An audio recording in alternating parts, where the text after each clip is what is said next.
कुछ स्थान होते हैं जिस स्थान की बड़ी महत्वता होती है। हमारे जीवन के अंतर्गत कुछ स्थान ऐसे होते हैं जिन स्थानों की महत्वता है। अब आप लोगों को अगर बोलें और आप उसका स्मरण, जैसे आपको कहा कि शिवलिंग के यहाँ स्थान है जिसकी मूलता, भागवत जी हो ना, अगर कहीं भागवत हो रही हो, राम कथा हो रही हो, तो तुम व्यासपीठ के चारों तरफ कहीं पर भी घूम लो फिर लो, तुम्हारी मर्जी, तुम्हारा मन।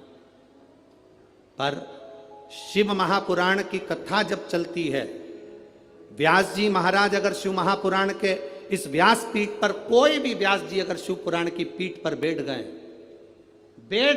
कथा चालू हो चाहे ना हो, अगर व्यास पीठ पर शिव पुराण की पीठ पर बैठ गए, तो जहां भक्त बैठते हैं उसके सामने, इस व्यास पीठ के ठीक सामने नंदी का स्थान हो जाता है। नंदी के स्थान को चाहे जजमान हो, चाहे कोई मंत्री हो, चाहे कोई मिनिस्टर हो, चाहे कोई कलंत्री हो, उसको भी यहाँ से वहाँ सामने से हम निकलने नहीं देते।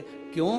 क्योंकि वो निकल तो जाता है पर बाद में उसको कष्ट भोगना पड़ता है। इसलिए हम मना करते हैं, इधर से मत जाना, आगे मत जाना, इधर से जाओ, पीछे से जाओ, इधर से पहुंचो, सम्मुख मत जाइए। जितनी दूरी बनती है इस व्यासपीठ के सम्मुख में।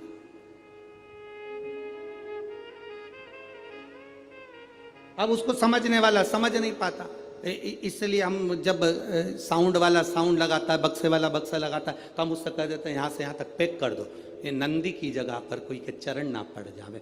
जितनी देर आप कथा सुनते हो, जितनी देर आप कथा के मंडप में बैठकर कथा सुनते हो, उतनी देर 33 कोटि देवता नंदीश्वर तुमरुका जी इस व्यासपीठ के ठीक सामने बैठकर शंकर की कथा का स्मरण करते हैं। कथा का स्मरण,